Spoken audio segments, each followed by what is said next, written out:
لا ما عاد يرعبني ظلم يهددني لا شيء أخسر. Nabi mengajarkan seseorang ketika dia masuk rumah, masuk kaki kanan, baca bismillahirrahmanirrahim. Hal yang simpel, semua orang juga bisa, gampang kan? Enggak harus repot-repot. Tiap kali masuk dalam rumah kita, masuk kaki kanan, pilih kaki kanan, berusaha masuk kaki kanan, baca bismillahirrahmanirrahim. Ada lagi doa yang diajarkan Nabi itu kalau masuk ke rumah mengajarkan baca doa Allahumma inni as'aluka khairal maulaj wa khairal makhraj bismillah walajna bismillah kharajna ala Allah rabbina tawakkalna rabbi adkhilni mudkhala sidqin wa akhrijni mukhraja sidqin waj'alni min ladunka sultanan nasira rabbi anzilni munzalan mubarakan wa anta khairul munzilin. Panjang banget, bismillah pendek. Udah, mau baca yang pendek, baca masuk kaki kanan, baca bismillahirrahmanirrahim. Kalau bisa masuk rumah baca ayat kursi. Itu diriwayatkan barang siapa yang masuk rumah baca ayat kursi, Allah Ta'ala berikan keharmonisan untuk seluruh penghuni rumah itu. Istri, anak-anak, suami jadi harmonis, jadi damai. Jadi diberikan atau ditempatkan kasih sayang di dalam rumah tersebut. Saling cinta, saling mengasihi. Masuk rumah baca ayat kursi. Begitu juga masuk tempat kerja baca ayat kursi, masuk kantor baca ayat kursi, masuk gedung parlemen baca ayat kursi, biar ada kasih sayang, saling cinta begitu.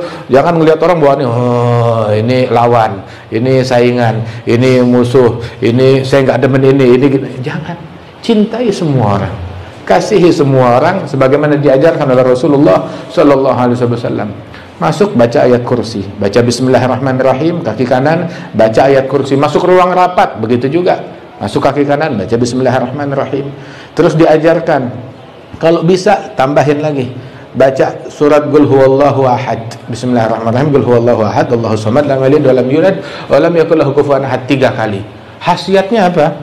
Itu barang siapa yang masuk rumah baca surat Al-Ikhlas sebanyak 3 kali, maka Allah Ta'ala berikan kemudahan rezeki buat dia dan orang-orang yang di sekelilingnya itu 40 rumah tuh, radius 40 rumah, diberikan kelancaran rezeki berkat satu orang masuk rumah baca ayat kursi. Subhanallah.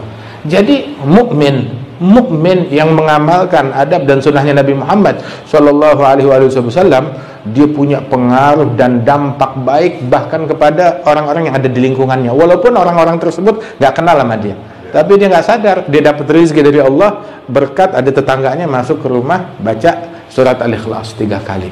Subhanallah. Ini adab dan sunnahnya Rasul Sallallahu Alaihi Wasallam. Itu ayat kursi dianjurkan dibaca sebelum tidur, kemudian ketika masuk rumah, ketika keluar rumah, begitu juga setiap habis sholat 5 waktu. Dalam hadis Rasulullah bersabda, man qara'a ayatul kursi dubura kulli salah lam yamna'hu min dukhulil jannah illa ayyamut. Barang siapa yang setiap habis sholat 5 waktu baca ayat kursi, maka antara dia dengan surga nggak ada yang bisa menghalangi dia dengan surga kecuali hanya kematian. Artinya meninggal langsung nggak pakai transit lagi, direct masuk surga. Masya Allah, alhamdulillah, baca ayat kursi. Kemudian ada satu Abu Hurairah ditugaskan oleh Rasul Sallallahu Alaihi Wasallam untuk jaga gudang dari pencuri. Tahu-tahu malam dia dengar suara berisik gaduh, diperiksa nggak tahunya ada pencuri, ditangkap pencuri tersebut. Saya akan bawa kamu kepada Rasulullah besok. Ini tengah malam. Pencuri itu bilang, Abu, maafkan saya sumpah, saya janji nggak bakal balik lagi. Ampun. Ya sudah, dilepaskan oleh Abu Hurairah. Janji, sumpah, saya nggak bakal mencuri lagi. Dia balikin barangnya, pergi. Terus paginya cerita kepada Rasulullah, ya Rasulullah, semalam kan ada pencuri, terus saya lepaskan. Nabi bilang, bohong, besok dia bakalan balik. Begitu malam harinya, keesokan harinya, ditunggu lagi, betul balik. Bilang, kali ini nggak ada ampun, saya bawa kamu kepada Rasulullah. Bilang, kali ini saya sumpah, janji, saya taubat, saya nggak bakal balik lagi. Paginya cerita kepada Rasulullah, dia datang lagi semalam, ya Rasulullah, tapi kali ini dia betul-betul taubat, nggak mau balik lagi. Bilang, malam ini dia balik lagi. Ketika malamnya tunggu lagi, betul balik lagi. Kali ini beneran, udah saya ikat, saya bawa kepada Nabi Muhammad, bilang, ya Abu Hurairah, kali ini gini deh, kamu lepasin saya ajarin satu ilmu. Apa ilmunya? Ilmunya, setiap kali kamu mau tidur, ya sebelum tidur itu baca ayat kursi. Saat kamu malam baca ayat kursi, ia dijaga, dilindungi dari gangguan, dari pencuri, dari apa.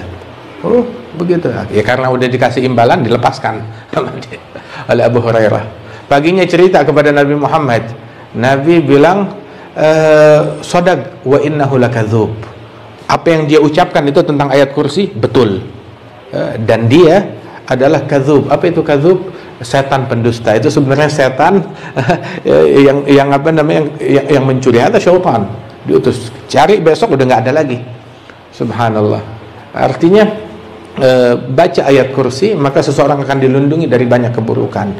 Habis sholat, mau masuk rumah, keluar rumah, masuk toko, masuk tempat kerja kita, dengan ayat kursi tersebut selamat seseorang. Dan ada Al-Imam Abdullah bin Al-Haddad Al-Mujaddid pada zamannya, yang hidup 310 tahun, 311 tahun yang lalu beliau wafat. Itu beliau bilang di dalam kitab An-Nasihat Diniyah, bahwasanya ada saat-saat tertentu, momen-momen tertentu, di timing tertentu disunahkan ada doa khusus, amalan khusus yang perlu diamalkan oleh seseorang. Ada zikirnya, ada adabnya, ada sunnahnya.